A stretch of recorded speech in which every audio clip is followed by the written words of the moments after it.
I see that you're interested in position. What do you like to do on your free time? Oh, on my free time, I love to hang out with my 3-year-old. She loves shopping, dancing, biking, and whenever I go out with her, I buy her a bunch of crazy toys.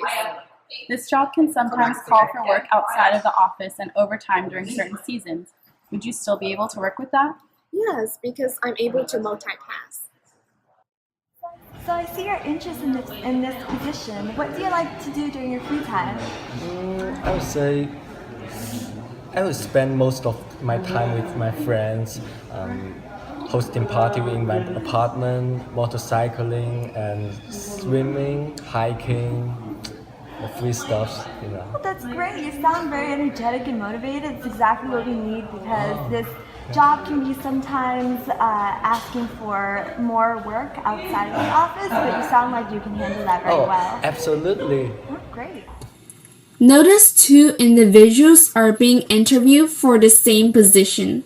Both were being asked the same questions, but their responses were completely different. Women tend to imply that they spend time with their children because that is part of their responsibilities and duties.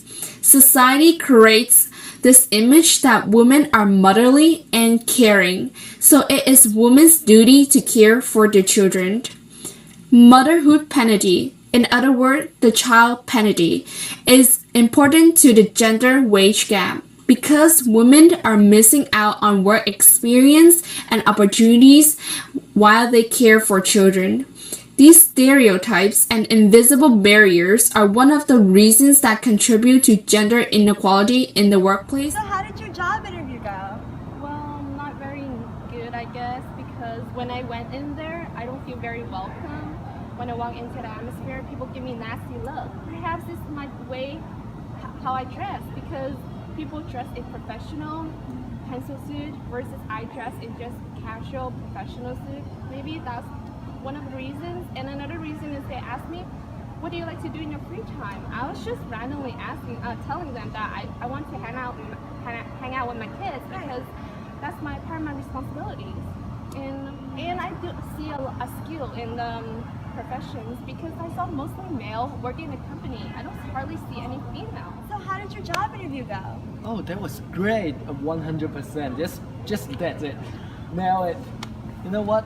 The front desk is my middle school friend. Oh! He just gave me a big hug when I walk in. That's amazing. Yeah, you know what? I'm going to have a party in my apartment tonight, celebrating. Are you coming? Yes! Congratulations! Women are slowly breaking the glass ceiling and gradually rising to the executive suite.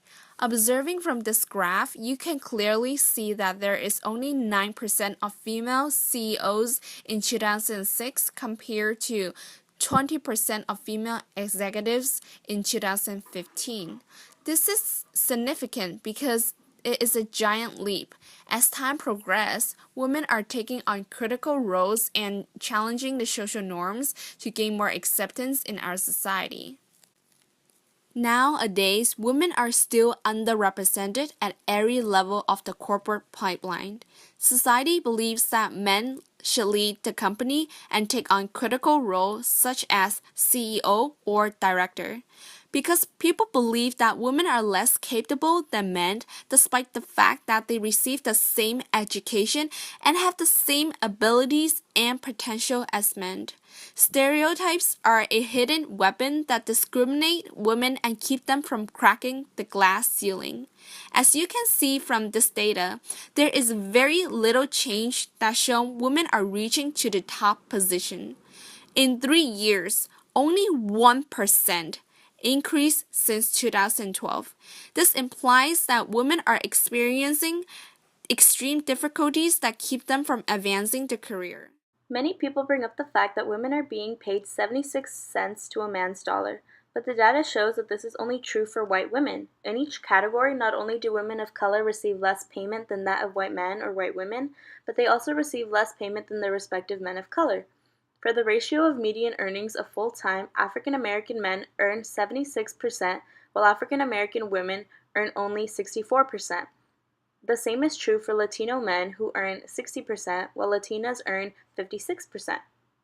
The correlation between the job opportunities for women of color versus non-Hispanic white men display the expectation placed on women of color. As seen in the data, only 2.4% work in high-wage workforce, while 14.2% of Latinas work in the low-wage workforce. As the article states, the single most common occupation for Latinas is that of maids, housekeepers, janitors, or building cleaners.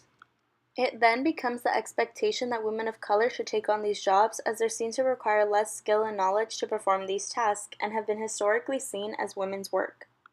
Not only does this make the wage gap extremely obvious, but the surprisingly small amount of high-wage workforce means that women who want to enter these fields won't have the proper connections or same opportunities as someone who has other workers, colleagues, or friends in other positions that can help them when getting hired.